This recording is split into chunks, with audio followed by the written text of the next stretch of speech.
Today's video, I'm going to teach you how to import a JSON blueprint into Make. If you've received a ready-made automation as a JSON file, importing it as a blueprint is the fastest way to get up and running without rebuilding anything from scratch.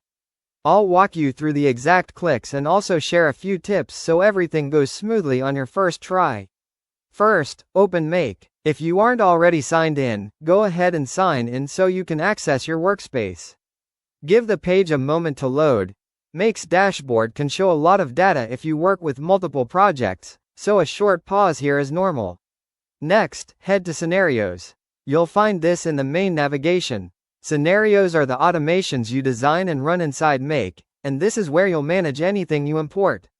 Opening the Scenarios area ensures the new content lands in the right place, inside your current team or organization. Now, click the plus Create Scenario button. This opens a fresh, empty canvas. Even though we're importing a blueprint, starting from a new scenario gives you the editor view where the import option lives and where your modules will appear once the file is processed. Look to the top right of the editor and click the three dots, the vertical menu icon. This is the More Options menu for the scenario editor. If you don't see it immediately, make sure your window is maximized or zoomed to 100% so the icon isn't hidden. From that menu, choose Import Blueprint. This tells Make that you want to bring in an existing setup rather than building a workflow manually. Blueprints are structured representations of the scenario, including modules and connections, and Make reads them directly from JSON. When prompted, upload your JSON file. Use the file picker to locate the correct blueprint on your computer. Double-check the file extension is JSON and that you're selecting the final blueprint, not a compressed archive.